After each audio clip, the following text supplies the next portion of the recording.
killed in the line of duty. Officers traveling from all across the country to be part of these events that specifically honor officers killed in the line of duty over the last year. I want to show you this panel right here because these are some of the newer names that were added.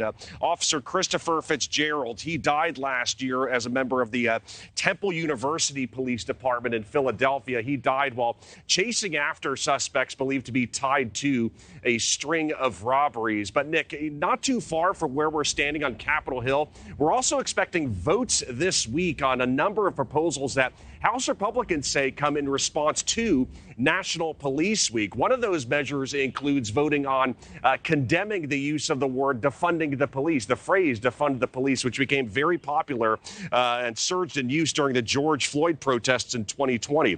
Another proposal expected to be voted on this week would require illegal immigrants arrested for assaulting law enforcement to be detained by Immigration and Customs Enforcement for possible deportation. Other measures include calls for the U.S. Attorney General to issue an official report on the impact of the border crisis on police departments. But like I was saying, this all comes after the annual National Police Week candlelight vigil along the National Mall, which honored officers killed in the line of duty last year. High-ranking leaders, fellow officers, even some family members read their names. It's bittersweet. It's nice to see that everybody comes together, but it's sad while we're all here for various husbands, children, brothers, sisters. Deputy Brett Harris was more than just a deputy. He was my son, and I loved him, and I'll miss him forever. Another live look at the National Law Enforcement Officers Memorial here in Washington, D.C. That's Officer Christopher Fitzgerald, whose story we were telling you about just moments ago.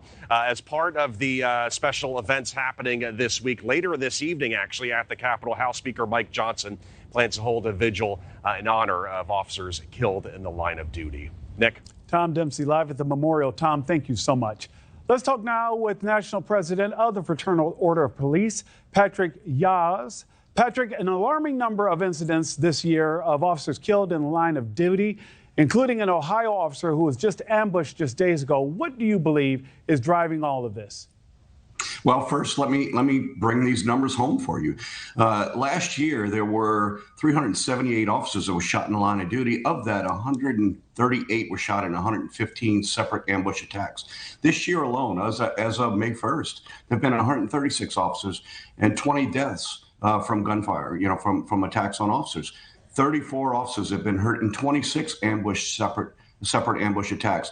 So this attack on law enforcement is a direct result, I think, of just the damage that has been done, the dehumanization of the profession of law enforcement over the past 4 years. And in reality, law enforcement officers are some 800,000 every day in this country go out and they protect communities they serve. So it's a time where we need to reflect and recognize that being a law enforcement officer is a very dangerous job, but a very needed profession, a very noble profession, and contributes a great deal to the quality of life we have within our communities. And this week in Washington, we are honoring those officers. And Patrick, every officer deserves to go home safe to their family at the end of a shift.